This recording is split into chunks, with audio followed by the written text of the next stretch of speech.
looking for from the chef. Tigers into the oven. Okay, now I've been chatting down there soon. She was the youngest woman to walk to the North, or the first woman to walk to the North Pole. You were the youngest man to go climb Mount Everest, weren't you?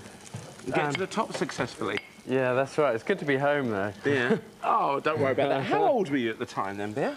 I was 23. I was just leaving the army, and we put an army team together of four of us, and two of us got out. Oh, but it's been a dream since I was just kind of a kid, you know. So I know, but you're also in the Guinness Book of Records, so it's you've got your name down there now. This is something, until someone comes along and decides to break that record. All that happened, my mum just has it in the little kind of laundry cupboard. You know? Is she really? It's not very glamorous. So how many days are we talking about? 50, 60 days, or was it more than that? We were on Everest for 90 days, yeah. 90 days? So it's a long time to be away. And what type of food are we talking about consuming? Again, is it dehydrated type stuff? Lots of that, but lower down you need to eat as much as you can. So we had lots of yak burgers. Oh, yeah. We'd make these yaks and skin them and make them into yak burgers. They were good. Explorer talk here, isn't it? Fantastic. But it wasn't all sort of plain sailing. On your way down, you had there was something pretty nasty happened to you, didn't it?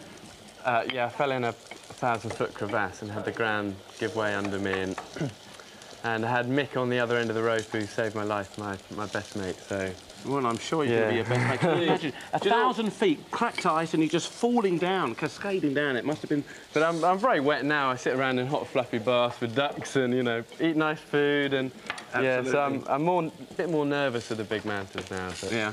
Yeah. Would you go back then? Would you take that challenge up again? No, I'm daft, but I'm not that daft. I wouldn't go back to Everest. I still love to climb, but there's something. We had 4 climbers killed up there, and I don't want to go back to that necessarily. So what's your next challenge then? What are we looking at achieving?